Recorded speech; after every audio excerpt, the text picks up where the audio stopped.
Ouais, je suis dans le doute, ouais. Ouais, je suis dans le doute parce que à l'issue de la primaire de droite, c'est vrai que j'avais voté Alain Juppé, mais que j'avais constaté effectivement l'énorme triomphe de François Fillon. Et donc, pour moi, ça ne se posait aucun doute quant à l'élection future, les élections futures. Je crois qu'à quelques nuances près, les gens de droite, les responsables de droite étaient d'accord politiquement. Et donc voilà, donc bon, c'était Fillon, c'est pas Juppé, tant pis, c'est pas grave.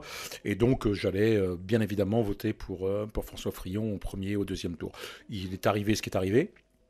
Et là, j'avoue, même si je suis très attaché à la présomption d'innocence, j'avoue que ça m'a marqué, que les défenses de Fillon, les ripostes de Fillon m'ont choqué à plusieurs reprises.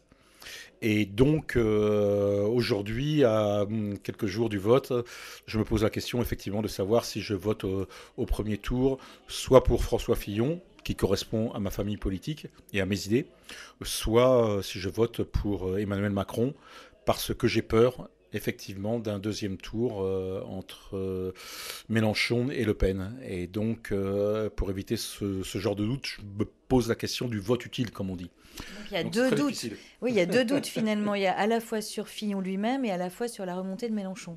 Oui, la remontée de Mélenchon, moi, m'inquiète énormément. Et donc, je me dis, voilà, étant donné que Macron est, selon les sondages, toujours selon les sondages, et devant Fillon, est-ce qu'il ne faudrait pas voter Macron de façon à ce qu'il soit au deuxième tour?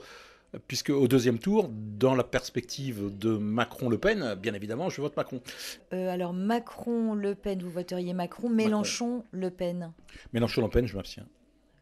Je m'abstiens. Je ne peux pas voter ni pour un homme que je considère comme étant d'extrême gauche, ni pour une femme que je considère d'extrême droite.